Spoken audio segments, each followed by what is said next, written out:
Good morning, everyone. Thank you so much for joining us today. I'm Shelly. I'm from Ocean Connections, and you probably aren't going to grab that right now because we are not next to the pool where you normally see us. Well, that's because we have a different conversation today. Today we're going to be talking to you about play and enrichment for our animals because you know what? It's such an important part of their lives. For those of you who are just joining us for the first time, welcome. We are so excited to have you here. Ocean Connections is a marine mammal facility, and we are located within the Milwaukee County Zoo, but we are a private 501c3 that partners with the Milwaukee County Zoo on some of our educational programming that you might come to during the summer months. Right now, we are trying to provide a resource for all of our wonderful teachers and parents out there who have kids at home. And our goal is to give you some field trip time that really inspires learning, makes it fun, and provides activities that you are able to do with your children at home. So today is a great activity, and we're going to be jumping into it in a moment. We would like you to interact with us. Please tell us where you are tuning in from. We love to hear it.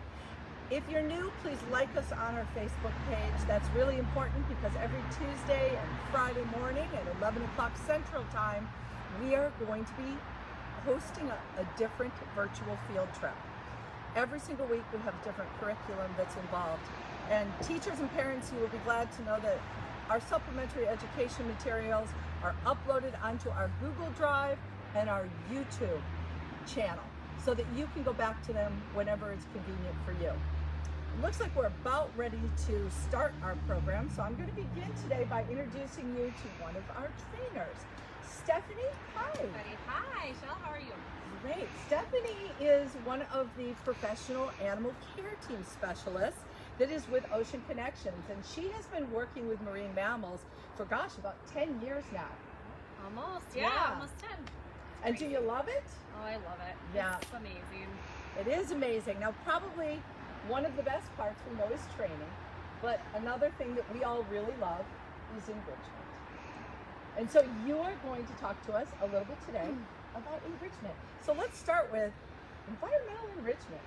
What is it? All right, so environmental enrichment is actually placing something into the animal's environment or their home, wherever they live, and it's really to encourage mental stimulation and physical stimulation, and also invoke curiosity and encourage them to kind of use their bodies in different ways that they would naturally as they would out in the wild. So we've got a bunch of fun, natural, and just regular enrichment that you would see every single day right here at Ocean. So we're excited to introduce you to. Yeah, because this is something that's actually written into our team manual, right? Correct. This is not optional for us. Enriching the animals' lives needs to occur every single day. And so we actually have an enrichment plan that is put into place. And we're going to talk to you a little bit about it. And as Stephanie said, it's about providing stimulation, right? Yeah, absolutely. It's about teaching them how to learn and how to maybe take on some foraging skills that they don't need to do when they're with us, but they're important skills. And enrichment is relative to every animal out there, because too much couch time, not good, right? So you guys are going to have lots of take-homes on this. So we've got lots of enrichment items. As a matter of fact, we have toy boxes full of enrichment items. Let's take a quick look over here. Seriously, we have toy boxes, and enrichment items change for us several times during the day. We are always looking for new opportunities and ways to enrich our animals. So Stephanie's going to start by talking to us about some of those devices. We've pulled a few of them out. We sure did. We pulled a lot of them out for you guys to see today. So like Shelly said, we have these big toy boxes. So kind of another thing that might make it easier for everyone to understand is really enrichment can also be toys. So we've got all of these fun things sitting out here on this first table. So this very first thing I want to share with you guys about enrichment is there are kind of 3 different main types of enrichment. The very first one is something called a novel object. So you might be wondering, what does novel mean? Basically means new, something that's going to be new and exciting that we can put into the animal's environment that they don't always get to see, right? So it's something really exciting. When you get a brand new toy, it's super exciting to play with. So that's exactly what these are going to do right here. So let me share with you some of our novel objects that our animals seem to really enjoy. So right here on this table, we've got a couple things you might actually recognize, some things you might actually have at home. What's this? It's a bat. Believe it or not, our animals love to play with this. They can actually pull it under the water, and it's filled with air inside, so when they release it, it actually floats right back up to the surface. So our pups tend to do this a lot whenever we give them that kind of novel object. We have balls. This one's a jolly ball. It's a thick material, also filled with air, so it's also very fun and floaty at the surface. Anyone know what this is? Big water jug. So this water jug actually has a buoy attached to it, which you can imagine then also helps it float at the surface of the water. We can actually stick little treats in there, maybe some fish, maybe some ice cubes as well. It'll also fill up with water. This is also helpful to invoke some of that curiosity, some of that exploring. They have to problem solve to figure out how to get that fish out of this water jug when under the water. So you can see how that novel object can introduce some of that curiosity, invoke some of that play. And they have to work for that. This is a They fun sure do. one for us to put in, because you look at that and go, gosh, if you put a fish in there, can they really get it out? They can, can't they? They can. Yeah, they do a Definitely. great job with it. Yeah. So we have a couple This is of small a things. favorite. Silly as it is, you know, you never know what an animal's gonna like. Mm-hmm. And this is the perfect example, because I think it's called a squirrel. Yeah, we call it a flying squirrel. I don't think it's meant to be a seal toy or a sea lion pup toy. Sure not. But I will tell you, it floats. And if you look at the videos that are on our website, it seems like there's always an animal playing with this. They love the flying squirrel. They sure do. You never know. Yep. Okay. So we've got this one here that's kind of fun. It's a little bit different. You might have seen these recently if your parents have taken you guys to a car wash. So these are actually car wash strips. However, it also looks like something our animals might see in the wild. So this kind of looks like a kelp forest, or perhaps an octopus tentacles. All of that kind of fun, more natural things that they might see if they were out in the wild. So we can actually tie this onto a portion of our pool and let this dangle in the water. One of our seals, Satara, will stick her head right through it, peek out and say hi, and she kind of enjoys hanging out in that enrichment device as well. Because I think it represents a kelp bed for her. And Exactly. seals, harbor seals especially, love kelp beds off the coast of California. That's something that is very fun and very natural. You know, and one of the things we're going to talk about is, you can see this stuff, we don't usually shop very often for toys. We might do garage sales, but a lot of this stuff you have at home. Kids outgrow, it gets replaced, it turns into toys for us, and it's wonderful. All right, so that's novel toys. Novel objects. All right, so let's move on to our second type of enrichment. So the second type of enrichment that we use here is something called food enrichment. And just by that name, you might get a good idea of what this enrichment's going to entail. So let's head on over to our second table here and check out some of our food enrichment. So the first thing I want to show you guys is what's in this little bowl here. So you might see there's some fish in here, which goes along with that food, but we have frozen them in an ice cube tray and made something what we call fishsicles, or fish pops. And our animals will take these, they can toss them all over the place, but they have to wait until this thaws in order to get their fish. So it becomes a fun little game for them. They also have to problem solve how to get that fish and wait for it. A little bit different than how they would eat their normal food. Also in here, we've actually taken what we call a half boomer ball. So it was a ball, it's cut in half. We actually froze water in there underneath there, and you can kind of see this will actually pop right out of this boomer ball later, and we can place that on our front wall in our animals' environment as well, and they can also throw that all around the pool. which is ice. I mean, everybody has ice at home. Everyone has but ice. It's very, very fun. It's different. For many different animals, exactly. Absolutely. So the next thing we have for food enrichment is in here. So let me show you guys one of these a little bit closer. Anyone recognize what this is? What in the world is that? You know what, guys? It's exactly what you think it is. Don't overthink this. You got it. It's Jell-O. So this is actually flavored unsweetened Jell-O. You can actually buy this at the grocery store. It is, I believe, in the baking aisle. Picked up some of this before. Probably not very tasty for us. However, it works great for the animals. They really enjoy it. It does, and for us, not only is it fun, but that's a way that we can hydrate animals. And Exactly. so if we're worried about an animal not having enough water, or maybe vitamins or something, sometimes when we don't feel good and we get upset to our stomachs, every single one of us, you don't want to eat as much. But very often, because we've made Jell-O very fun, we can put some medicine or some vitamins in there and the animals will take it. So that's a tool for us as well as enrichment. Exactly. Yes. All right. What else do we have Alright. over here, Stephanie? So our kind of third main form of enrichment is something called sensory devices. So you can imagine also by that name, sensory has to do with the senses. So these are going to be objects that invoke our animals to use their 5 senses. So right on over at this table, we are going to show off some of our sensory devices. So let's start right on over here. This is a CD. You got it, I know. Who uses CDs anymore? But we sure do. We do use CDs.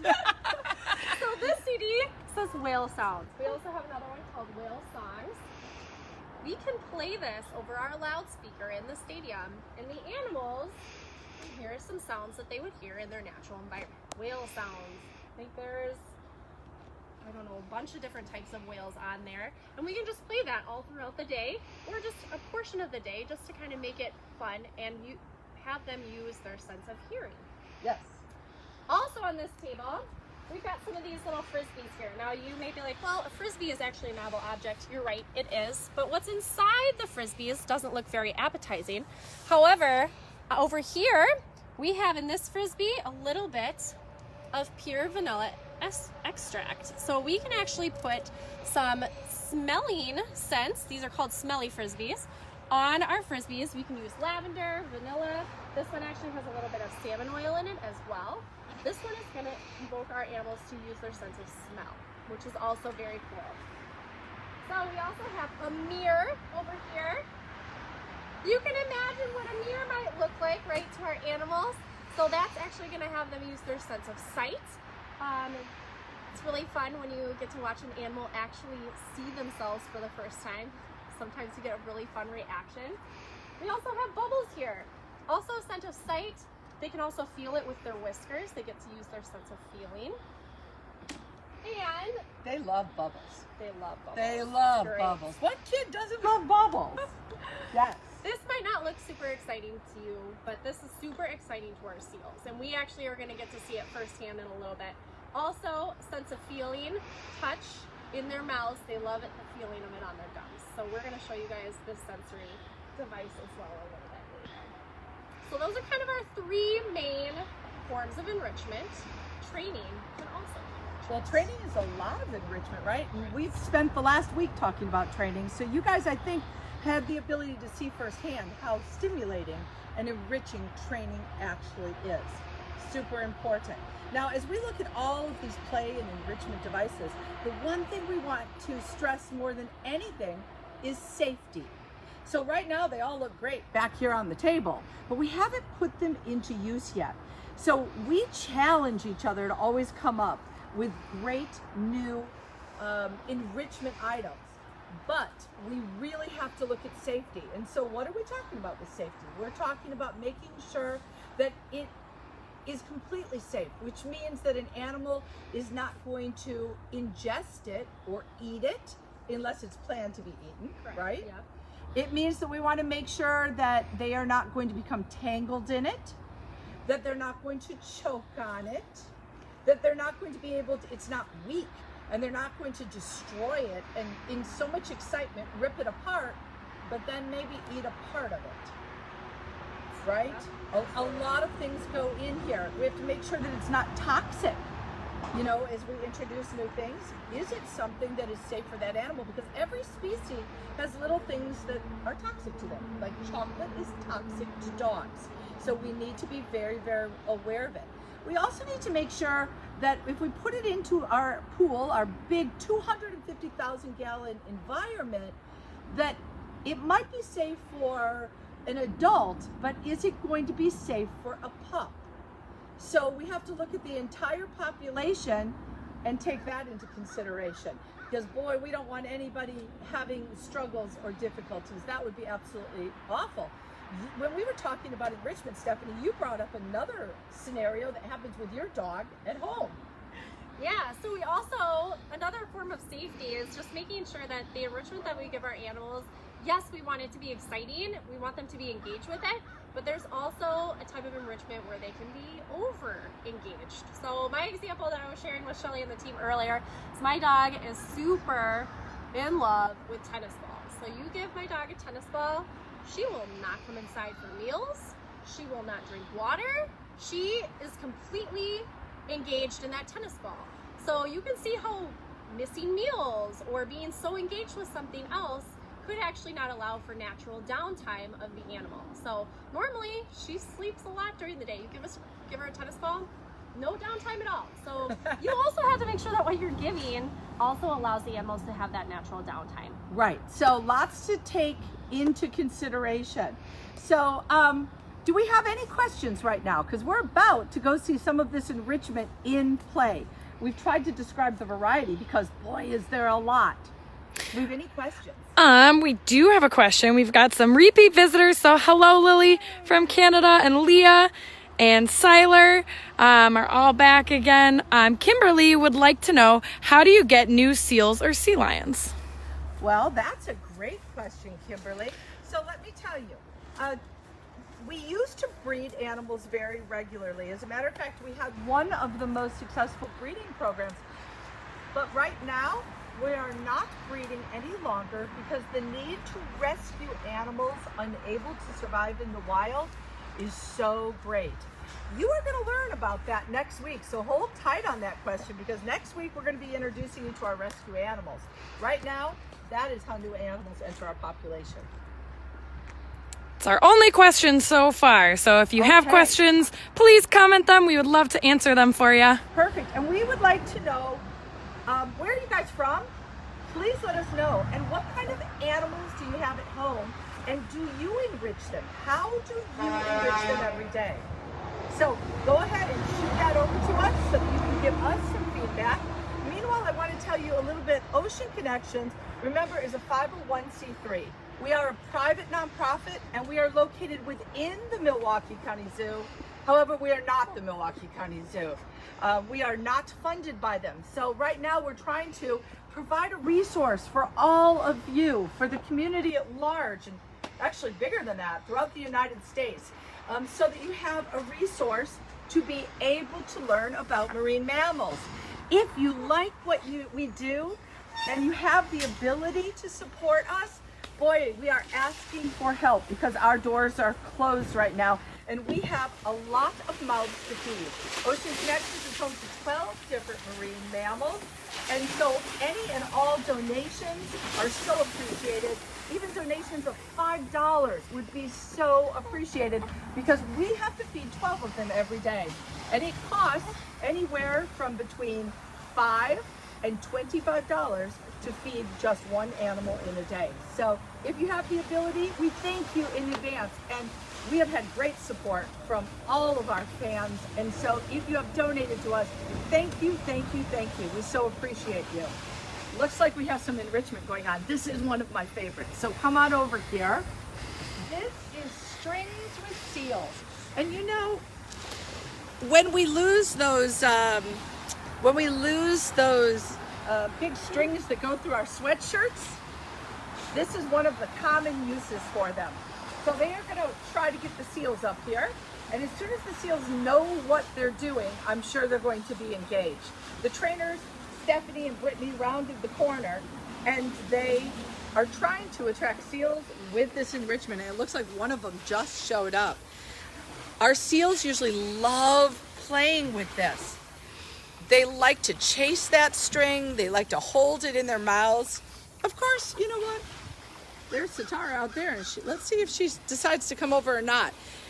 The great thing about enrichment is that it is an animal's choice as to what they might be interested in. Looks like Micaiah was over here checking out some enrichment on the wall. We can come back to the seals later.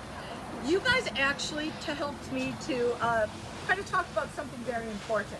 So that enrichment device did not work this time, which is amazing because it always works, except for when you're on camera. However, right? However, you know what? If something doesn't work for you, do not worry about it. Just put it aside and try something else.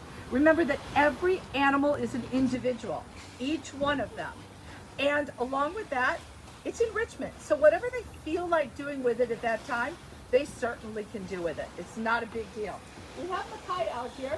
We have some enrichment along the front wall, and we're about to open up the facility and let out a whole bunch of animals.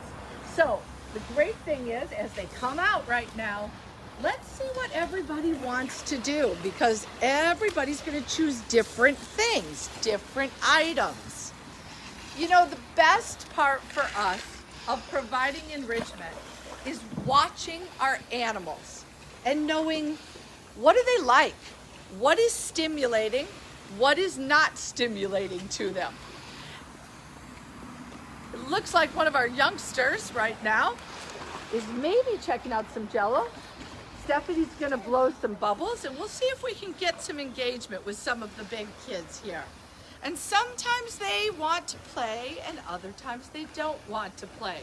It's their time, and we go with what they would like to do. Remember that you are observing, and through observation, it's going to tell you what works, what doesn't work, what can you up your game on, what is interesting to an animal, or what do they not care about. The important thing on enrichment also is that it stays novel and new. And you gotta love this, because normally all this enrichment out here, animals would be all over it. And today everybody's being very lazy and nobody's really engaging in play. And that's okay. We'll kind of talk through some things and we'll see whether or not they choose to do so as we go through this. But meanwhile, let's come on down here. Stephanie, why don't you come join us, and let's talk about enrichment for animals at home, because I know that we have lots of animals at home that are, hopefully you guys are playing with toys and all kinds of things with them. A lot of this stuff, let's concentrate over here for a minute, Brittany, if you can. A lot of these things you can make. So if you have hamsters or gerbils, or you have rats at home, remember, you can use your toilet paper rolls. They love them, they chew on them, they shred them, right? Mm-hmm. And get creative. Make little houses. This is a great use out of a shoebox that is really, really going to provide some variety for them. Give them things to shred and tear up, like newspaper strips. Anything that's going to be completely engaging for them. Yep, right? You were creative. You hooked a paper towel roll up there. We sure did. Had my kids color the inside of this too.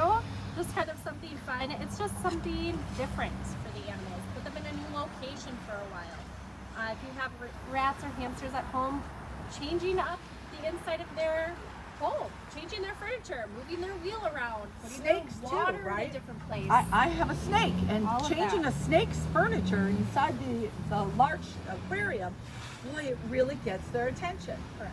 Yes, exactly. Yeah. So you can do all kinds of things. This here is a little treat pouch, and little animals, rodents and such, absolutely love them. And you know what? You can make this yourself. All you have to do is take that toilet paper roll and cut it into strips. So it was whole, and then we cut it up, and then you literally put one inside the other. You can put a little treat in the middle, and they will use a foraging skill. The bigger the strips that you use, the more snug that the device will be. And you can keep adding strips to it until you have a nice little device there. And we're going to put directions for some of these make-it-home situations up on our Google Drive for you. One little warning, make sure you understand the species that you're working with, because chinchillas cannot eat paper. So if you have a chinchilla at home, you do not want that animal shredding the paper at all. What do you have here, Stephanie? So I've got some make-it-home enrichment for your dogs. So I know probably a lot of you have dogs at home. This is something really easy. I actually just took a plastic container that we use for like sandwich meat, saved it after it was done, cleaned it out obviously, and I put some treats in there, some dog treats inside. Just regular old treats. You can use whatever you've got at home. You can put this lid on, and actually you can leave this out, give it to your dog. They actually have to figure out how to get the top off. So please use your observation skills, watch your animal closely. Also make sure you're using a plastic container that you don't care if it gets wrecked, because you're probably going to get some punctures in there as well. But again, it uses their problem solving skills to try to figure out how to get to those treats. Another really easy thing, another paper towel roll, guys. We know you're all using a lot of toilet paper out there. So these toilet paper rolls, all you have to do is stick a little bit of peanut butter inside. You can also put some treats stuck in the peanut butter and also give this to your pet. Again, please make sure you're watching them, make sure they're not ingesting actual paper towel roll, but they have to use their tongues to get to that peanut butter in the center. So it's like another great way to keep your animals enriched at home with you. Perfect, fantastic. We actually brought one of our animal ambassadors today. Kylie, you want to come on over here and introduce us to this little boy? Our fans have met him before. This is Pudge. He is a hedgehog. He's 4 months old. He's the newest member of Ocean Connections. Yes, and you know what? When you work with little young animals, one of the things that we've talked about is teaching him how to learn, right? It's very interesting. As a baby, you know what he really wants to do? He wants to snuggle. He really wants to snuggle. And so we've been trying to kind of do some problem solving, little dry runs with him and get him up and get him moving some during the day. You see how he wants to snuggle down into her arm. He's like, oh, cuddle time. So one of the things that we've done with him is we've created a maze. Take a look at this. And we've, I think today's the 3rd day that we've introduced him to it. Now, we have just, you can build this very, very easily. And we have the ability to change the shape of our maze where the animal is going to go through and make it new and exciting for him. So we've done that for the last couple of days. Today we thought we'd add some novel items to it. He typically likes to go through toilet paper rolls and things like that, and I'm not sure what he's going to do with some of these other things. There is some food also in there. We will put this down at the end. Stephanie, can you take those off?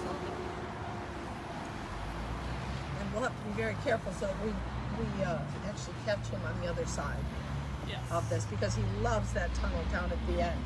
So we actually put a piece of plexiglass. You don't have to go buy a new one. It's just something that we had laying around. Cleaned it up, but it lets us see him while he does this. Let's put him down in here. And if we don't put the plexiglass on, hedgehogs are great climbers. Oh, he's going to go right through that roll. Underneath he goes. Now, we did make sure that he couldn't get stuck in there by cutting that paper towel roll right down the center. And it looks like he found a grub, so he's going to stop and eat that along the way. We noticed the last couple of days that he loves this maze so much that he comes out on the far end of it, and then he goes, oh, no, I'm going to go right back in. I want to play some more.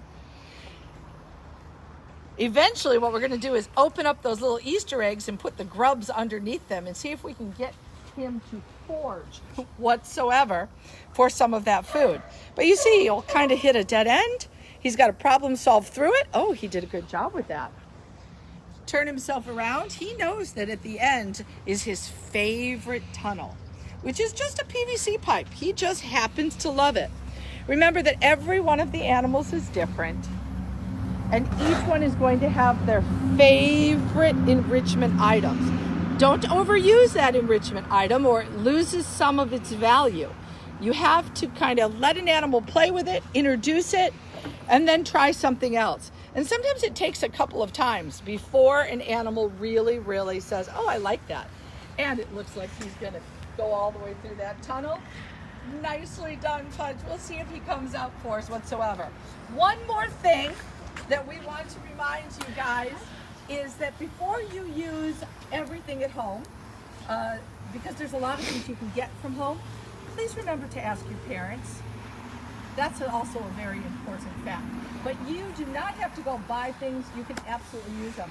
Looks like we have some sea lions over there playing with some bubbles right now. Sometimes it just takes them a little bit to get started. And I guess it's a little bit of a lazy morning. And that is okay. Fantastic. Do we have any questions, Brittany? We do not have any questions, not that I saw, but lots of people saying that they've got different pets that they do enrichment with. I saw Ash has a snake that she likes to move things around for. Apollo and Atlas are watching. Hi, guys. It's good to see you again. Snakes are fantastic because you can take them outside a little bit, and they like to lay in the sun, rocks and trees and branches and things that you can change around. And you know, a lot of those things are right in your backyard. So it's a good time right now, so why not go do that, okay? So we hope that we've inspired some really great, fun ideas for you, and that you'll put this into play. That would be fantastic. We hope that you have a great weekend. We want to remind you one more time that Ocean Connections is a private 501c3. We are definitely asking for donations to help feed our beautiful animals if you have the ability to do so. Right now, our doors are closed. Also, please share the field trips because the goal is to provide a resource for all of you guys. So please help us out and share that and spread the word. Next week, we have a really fun, exciting topic. We're going to be meeting our rescue animals, and we are hopefully going to be going out to California live to visit the Stranding Center, where they take in all of these animals and try to rescue and rehabilitate them and put them back out in the wild. It's going to be a great episode next Tuesday at 11 o'clock. For now, stay safe, stay healthy, and have a great weekend, you guys. Thank you for joining us today.